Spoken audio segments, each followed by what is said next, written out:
Allahabad high court ने लगाई UP हुकूमत को कड़ी फटकार, कहा दहशतगर्दों की ना करे हिमायत, फैसला कोर्ट लेगी कि गिरफ्तार शख्स दहशतगर्द है या नहीं। अमरोहा में निकाला गया मुहर्रम का जुलूस, जंजीर और छुरी से लहूलुहान हुए अज़दार, इमाम हुसैन की सदाएं की बुलंद। पाकिस्तान के वजीर दाखिला ने कहा कसाब के मामले को सर्वजीत से जोड़कर नहीं देखा जाना चाहिए, दोनों मामलों को बराबर करार देना बिल्कुल गलत।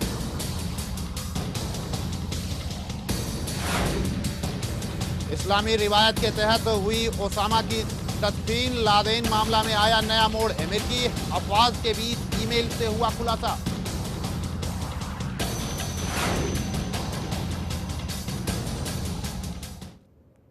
आदाब, मैं हूं राजेश कुमार, पेशे खिदमत है मंजरनामा। सबसे पहले खबर पाकिस्तान से। पाकिस्तान के वजीर दाखिला रहमान मलिक ने एक खास बातचीत के दौरान कहा है कि हमें कसाब के मामले को सरजीत के मामले से जोड़कर नहीं देखा जाना चाहिए। मलिक के मुताबिक अगर कोई इन दोनों मामलों में यकसानियत तलाशता है तो यह बिल्कुल गलत है। साथ ही उन्होंने कहा कि जिस तरह पाकिस्तान ने कसाब के मामले पर आए भारतीय अदालत के फैसले का एहतराम किया है, भारत को सरजीत के मामले पर पाकिस्तानी अदालत के फैसले का एहतराम करना चाहिए।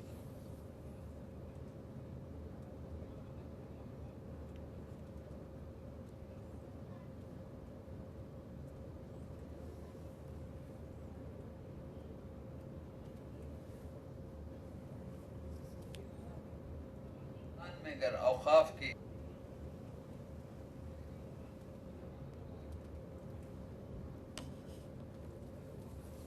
आपको बता दें कि कसाब को सजाए मौत देने के बाद सरजीत का मामला पाकिस्तान में काफी गर्म है और जिस तरह से पाकिस्तान के हुक्मरान लगातार सरजीत को लेकर राजनीति तेज कर दिए हैं, वैसे स्थिति में अब ये आवाजें उठने लगी है कि क्या कसाब और सरजीत को एक ही नजरिए से देखा जाए, एक ही चश्मे से देखा जाए। हालांकि पाकिस्तान के वजीर दाखिला रहमान मलिक ने कहा है कि दोनों को एक ही चश्मे से देखने की जरूरत नहीं है, लेकिन जिस तरह से पाकिस्तान में लगातार राजनीतिक दबाव बढ़ता जा रहा है, उसको लेकर सरजीत को लेकर एक बार फिर आशंकाएं पनपनी शुरू हो गई है।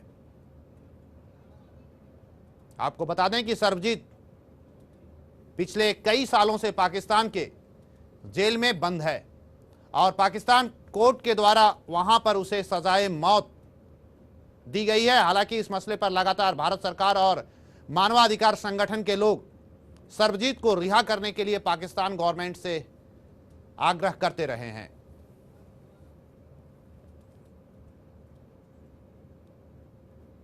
तहरीक-ए-इंसाफ पार्टी के रहनुमा इमरान खान ने सरजीत के मसले पर और कसाब के फांसी सजाए मौत दिए जाने के बाद उन्होंने कहा है कि भारत सरकार ने बहुत जल्दीबाजी की है कसाब के मसले पर और साथ ही सरजीत के मसले पर भी पाकिस्तान सरकार से निवेदन किया है कि इस पर सरकार यथाशीघ्र फैसला ले। आपको बता दें तकरीबन 10 साल से पाकिस्तान के जेल में सरजीत बंद है।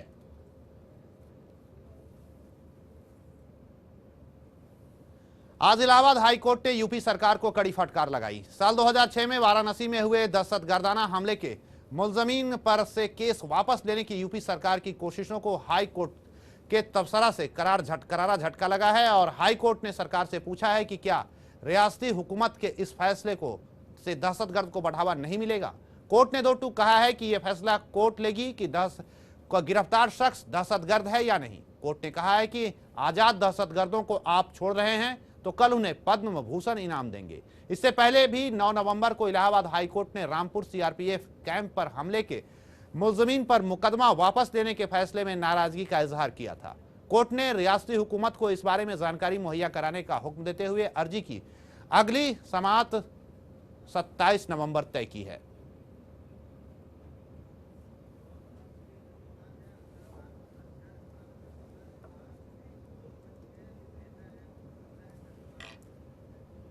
जी, और आपको बता दें इसको लेकर अपने अपने तरीके से राजनीति भी होनी शुरू हो गई है और इस मसले पर बात करने के लिए हमारे साथ असगर खान साहब हैं, लोक दल के प्रवक्ता। असगर खान साहब, चैनल 1 न्यूज में आपका स्वागत है। आज जो इलाहाबाद हाई कोर्ट ने फैसला सुनाया है, जो अपनी राय दी है, उसको लेकर क्या आपकी पहली प्रतिक्रिया होगी? हेलो जी हेलो जी, खान साहब आपकी आवाज आ रही है। पहली प्रतिक्रिया आपसे जानना चाहेंगे, जिस तरह से यूपी गवर्नमेंट ने केस वापस लिया है उस पर क्या कहेंगे? देखिए, यूपी गवर्नमेंट की असल में उसमें अपनी कुछ कमजोरियां हैं, वो सही से उसके, चूंकि ऐसा तो है नहीं कि ऐसा पहली बार हो रहा है, ऐसा नहीं है कि ऐसा पहली बार हो रहा हो कि साहब किसी गवर्नमेंट ने, मरकजी गवर्नमेंट ने किसी केस को वापस लेने की बात की हो और फिर कोर्ट ने मना कर दिया हो। ये उसको ठीक से परसू नहीं कर पा रहे हैं, और बल्कि मैं इसको दूसरे एंगल से भी आपके सामने रखना चाहूंगा कि सिर्फ परसू करने की बात नहीं है। वो तो हर गवर्नमेंट बहुत बड़ी चीज का नाम होता है, उसके लीगल एडवाइजर होते हैं और सारे सुझाव देने वाले एडवाइजर होते हैं साथ में। ये मुसलमानों के लिए एक लॉलीपॉप है, वो उसका दिखावा करते हैं और दिखावा करके अपने आप को आगे बस अगले इलेक्शन की जो तैयारियां हैं, तो बार बार सवाल आता है कि साहब 2014 के लिए सारी तैयारियां हैं, बस सिर्फ उसमें लगे हैं। असगर खान साहब, ये इस तरह के पॉलिटिक्स को लेकर चाहे सेंट्रल गवर्नमेंट हो या स्टेट गवर्नमेंट हो, इस तरह के फैसले कैसे ले सकती है? कौन गुनाहगार है, कौन गुनाहगार नहीं है, इसका फैसला तो कोर्ट करेगी।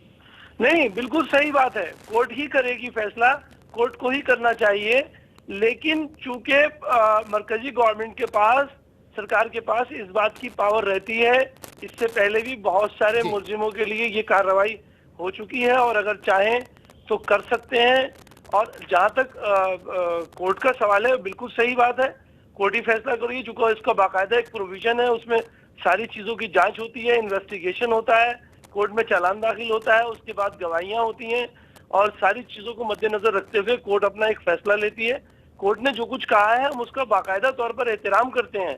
बिल्कुल सही बात है कोर्ट की, जो कोर्ट ने आज high court, Allahabad high court ने जो फैसला दिया है और जो फटकार लगाई है वो भी सही लगाई है, इसलिए कि ये उसको सही से परसू नहीं करवानी है, तो सिर्फ एक आवाज उठानी है किसी भी बात के लिए। खासकर अब चूंकि उन्हें, उनकी नजर है कि भाई मुसलमानों को पहले एक बार तो इन्होंने कब्जे में कर लिया, इसी तरह अब 2014 की बात है तो उनको कैसे कब्जे में किया जाए। तो इससे अच्छी क्या बात है कि साहब जो उनके नौजवान मुलजिमान, जिनको तरह अलग अलग तंजीमें जिनके लिए आवाज उठाती रहती हैं, ला उनके लिए कोई एक पासा फेंक दो लोगों के बीच में। आप एक कानून विशेषज्ञ भी हैं, वैसे स्थिति में कानून के नजरिए से अगर देखा जाए तो क्या कहेंगे? कानून के नजरिए से तो देखिए, बात तो सही है कि फैसला, चूंकि ये बहुत ही सीरियस और बहुत ही ऐसी चीजें हैं जिसको कि कोर्ट को ही उसके फैसले करना चाहिए। लेकिन दूसरा एंगल ये है कि अगर कोई बेगुनाह बिल्कुल कैद में पड़ा है और उसकी बेगुनाही के कुछ सबूत अगर सरकार के पास मुहैया हो गए हैं और उसके बुनियाद पर यह लगता है कि वो बेगुनाह है, तो उसको छोड़ा जा सकता है। सवाल इस बात का भी नहीं है कि वो कौन है, वो हिंदू है या मुसलमान है या वो किस केस में है। अगर बेगुनाही के सबूत उसके सारे मुहैया हो गए हैं तो उसको छोड़ा जा सकता है। इन्होंने तो सिर्फ एक बात रख दी कि साहब इनको छोड़ा जाएगा, इनको छोड़ेंगे, और कोर्ट के सामने और पूरी कार्रवाइयां नहीं रखी, पूरी अपनी दलीलें नहीं रखी, कागजी कार्रवाई पूरी नहीं करी, और तो जाहिर बात है फिर कोर्ट को ये बात कहना ही है। अगर कोर्ट के सामने आप ये तमाम दलीलें रखें और अपनी सारी कार्रवाई रखें कि भाई हम इस बुनियाद पर इनको छोड़ना चाहते हैं, ये बेगुनाह है इस तरीके से, तो अगर इनको अब मजीद जेल में रखा जाएगा तो इनके ऊपर जुल्म होगा। अगर इस तरीके से बात, तो कोर्ट फिर उस एंगल से देखेगी उस चीज को। हालांकि कोर्ट की बात बिल्कुल सही है कि भाई चूंकि ये सेंसिटिव मामले हैं और बहुत सीरियस मामले हैं, इनमें कोर्ट बाकायदा तौर पर इन्वेस्टिगेशन के बाद चालान, और उसके बाद कोर्ट की सारी कार्रवाइयाँ जिसमें सारे सबूत और गवाहान सारे उसमें मौजूद होते हैं जो उससे कोर्ट से होकर गुजरते हैं, उसके बाद ही फैसला लिया जाएगा। बात सही है और सरकार निकलेगी। तो अगर ये देखिए बेगुनाहों की मदद करना चाहते हैं तो यही सिर्फ एक उसका एंगल नहीं है कि ये आवाज दे दें कि साहब हम मुसलमानों की या बेगुनाहों की हम ऐसे मदद कर रहे हैं कि हम उनको छोड़ने की बात कह रहे हैं और कोर्ट हमें नहीं छोड़ने दे रही है। ये अपना दामन झाड़ने वाली बात है। इनको अगर इसी तरीके से उनकी मदद करनी है, अगर वो वाकई बेगुनाह है और उनकी मदद करनी है, तो अपनी एक ऐसी कमेटी बनाए जिसमें सलाहकार हो, जिसमें वकला साहिबान हो, अच्छे अच्छे वकलाओं को उसमें शामिल करें और वो उनकी मदद करें और कोर्ट के सामने साबित करें। वो जो उसमें डिले हो रहा है, डिले इज नॉट जस्टिस, तो जब ये एक बात कही जाती है तो उसमें जो डिले वाला पोर्शन है वो चाहे तो किसी तरीके से भी ये उसको कवर अप कर सकते हैं, बहुत सारे तरीके हैं उसको। बिल्कुल असगर साहब, यानी जिस तरह से यूपी गवर्नमेंट पहल कर रही है, कदम बढ़ा रही है, वो सही नहीं है। मेरे हिसाब से उसमें सही होने की बात नहीं, बल्कि वो सिर्फ एक लॉलीपॉप देने की बात है। ये सिर्फ मुसलमानों को खुश करने की बात है कि ताकि अपने पाले में लोग बने रहें, जैसे पहले भी किया गया है, हमेशा की तरह आज भी किया जा रहा है। बहुत सारे तरीकों से, पहले तरीकाकार दूसरे थे, हर रोज एक नया मुद्दा छाट कर लाते हैं। पहले के भाई उर्दू के लोगों को सर्विस दी जाएगी, मुसलमानों के साथ ये भलाई की जाएगी, ऐसा होगा, और फिर उसके बाद गवर्नमेंट बनने के बाद कुछ भी नहीं होता। अभी एक बड़ा अच्छा मुद्दा है क्योंकि ये जज्बात से जुड़ा है लोगों के साथ।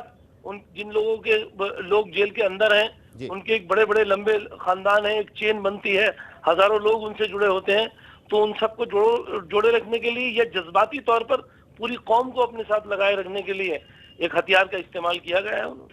ये क्या चुनाव को 2014 में चुनाव होने हैं, उस चुनाव को देखते हुए इस तरह से यूपी गवर्नमेंट कदम बढ़ा रही है?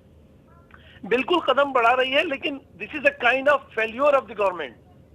ये उनका उनका फेल्योर है अगर इस तरीके से कदम उठाएं और अपने किसी कदम में भी कामयाब ना हो।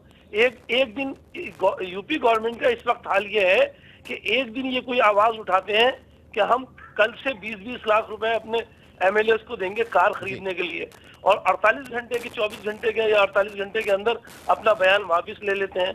मतलब ये बड़ी एक अजीब बात है। जैसे ऐसा लगता है जैसे कोई बच्चों का खेल हो रहा है, कोई छोटी छोटी बच्चियां हैं वो गुड़ियों का खेल खेल रही हैं, ऐसा लगता है। चलिए असगर साहब, हमसे सरकारें चलाने वाली बात नहीं, सरकारें चलाने वाले लोगों को अपने जबान का पुख्ता, अपने अमल का पुख्ता, अपने अंदाज का, आवाज का, अल्फाज का, सबका पुख्ता होना चाहिए। बिल्कुल असगर साहब, हमसे बात करने के लिए बहुत बहुत शुक्रिया। और ये थे असगर साहब, और खबर अमरोहा से। अमरोहा में मुहर्रम का जुलूस निकाला गया जिसमें जंजीर और छुरी से लहूलुहान होने के बाद अज़ादारों ने इमाम हुसैन की सदाएं बुलंद की। सीनाजनी के बाद मातम बर्पा किया और इस दौरान बच्चों ने भी जंजीरों से मातम कर शुहदाए करबला को उर्सा देने में कदम नहीं खींचे।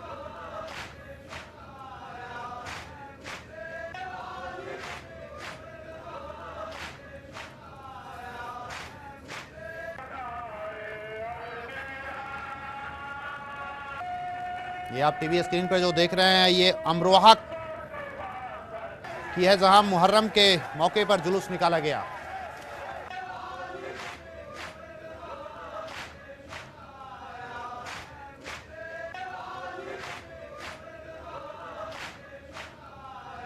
और इस मौके पर इमाम हुसैन की सदाएं बुलंद की गई।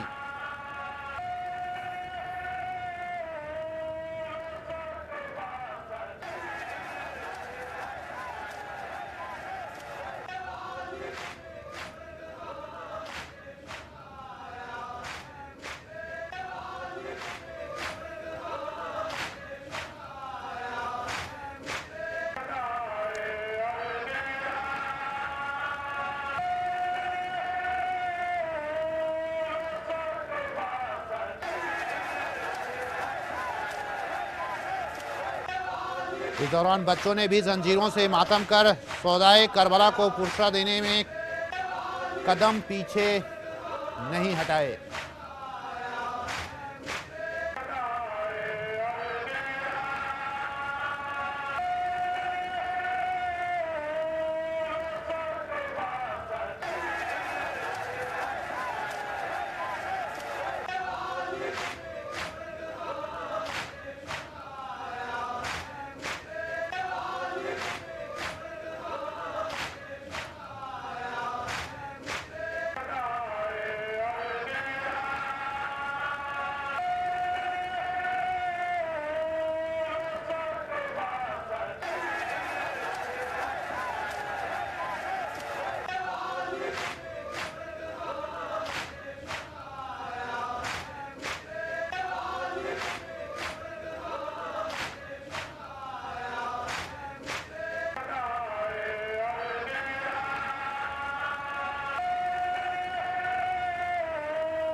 अमरोहा में मुहर्रम का जुलूस निकाला गया था।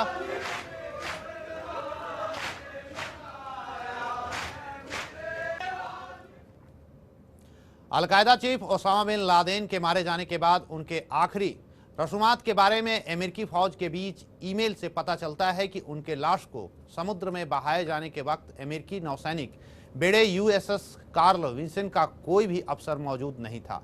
ईमेल के मुताबिक ओसामा के तस्फीन इस्लामी रिवाजों के तहत किया गया था।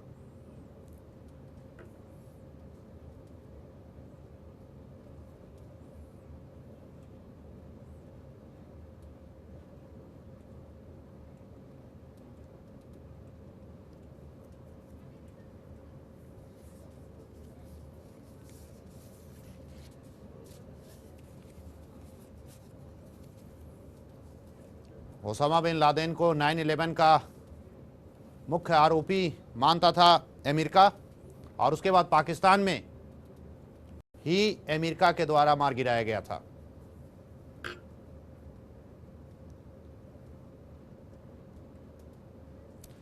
अक़लियत उमर के मरकजी वजीर के रहमान खान ने कहा कि मुसलमानों के बेशुमार मसाइल हैं। दिल्ली में एक तरकीब से खिताब करते हुए जनाब खान ने कहा कि वो कौम व मिल्लत को इतना ही यकीन दहानी कराना चाहते हैं कि वो उनके मसाइल हल करने के लिए ईमानदारी से काम करेंगे, जस्तुजो करना चाहिए। तो इसलिए मैंने कहा कि मैंने ये नहीं कहा कि कौम के पास विजन है, कौम के पास हर कुछ है, मगर प्रायोरिटीज डिफाइन करके एक प्लान तौर से जाना ज़रूरी है। मैं यही कहा ना, जब तक देखिए हमारे पास कोई भी काम हो, जब तक पब्लिक इन्वॉल्वमेंट नहीं होता, हिंदुस्तान में अगर औकाफ की इमलाक का तहफ़्फ़ुज़ हो जाए और उसकी तरक्की हो जाए तो मुसलमान को कोई गवर्नमेंट की मदद की भी जरूरत नहीं या कोई बाहर की भी मदद की जरूरत नहीं। इतनी अल्लाह ताला ने हमें दौलत बख्शी है, हम उसको अगर सही इस्तेमाल करेंगे तो हमारे पूरे मसाइल हल हो जाएंगे। तो ये इस औकाफी इमलाक को डेवलप करने के लिए एक नेशनल वक्फ डेवलपमेंट कॉर्पोरेशन को बनाया जाए। तो इसके साथ ही मंजरनामा में बस इतना ही, लेकिन आपको छोड़े जाते हैं खूबसूरत नाज के साथ। अल्लाह हाफिज। है आरज़ू का कोई सलीका है आरज़ू का, न बंदगी मेरी बंदगी है कोई सलीका है आरज़ू का, कोई सलीका है आरज़ू का, न बंदगी मेरी बंदगी है, ये सब तुम्हारा करम है आका, ये सब तुम्हारा